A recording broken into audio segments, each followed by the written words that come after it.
there's a couple things you got to do when you're setting up the viewfinder. One way to do it is you could put a piece of paper on a floor, or we could take a sheet of paper and just tape it to the wall. And really it doesn't matter, it doesn't have to be any formal setup. I'm just going to take this down, right? And we're going to tape this up to the wall like that. Okay, so bear with me for a bit. So I have my paper taped to the wall.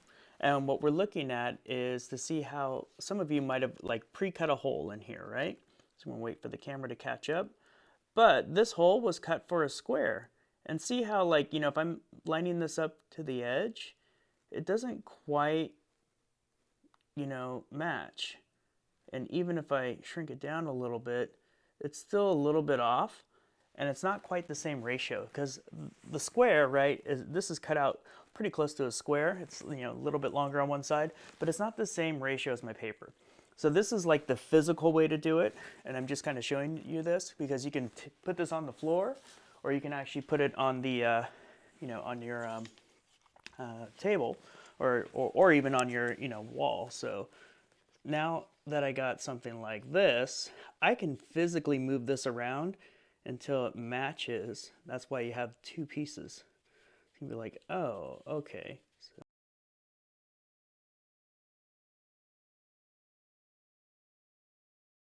So what I'm gonna do is, I'm struggling with the camera, right? We're gonna fast forward this, and I'm gonna look through my eye and then show you.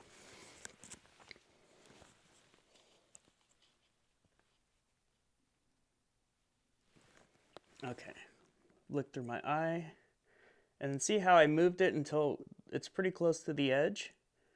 That right there, when you got it close to the edge, that's going to relate to the ratio of your paper. That way when you're looking through this viewfinder, and we're going to try this looking through at a still life, that it matches your paper ratio. Because if you tried to do this square, and you draw it from that, what's close to the edge through your viewfinder looking at your still life, it's actually going to distort the image, and you're going to have something that was supposed to be long and tall, and it'll look short and squat. So your ratio is really important on the viewfinder, that it matches.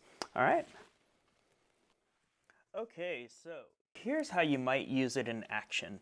Now, we could go into more detail on getting things settled for your for the grid on here, but just to give you a demonstration of, once this is attached to your actual drawing paper, I would be standing much further, right? Like this is a bit close, but you can see how this gets rid of all the peripheral information out there, and you can just focus on composition. So I can get something that looks good in the frame, like maybe right there, that's got some nice good negative space. You got a few areas where you can focus on line and some form there, right? So this gives me an idea of how to look through and get rid of all that information, right? There's a lot of stuff there, so I can pick and choose different areas of the same still life without having to redo everything I'm thinking about.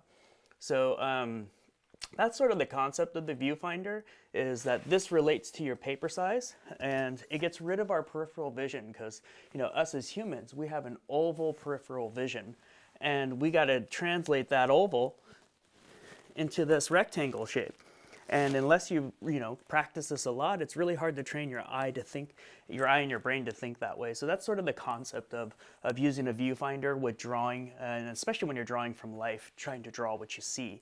It kind of breaks it down into a little bit of a structure so you can really focus on what's in front of you and not all the extra stuff around you. All right, so try this out. Let me know how it goes.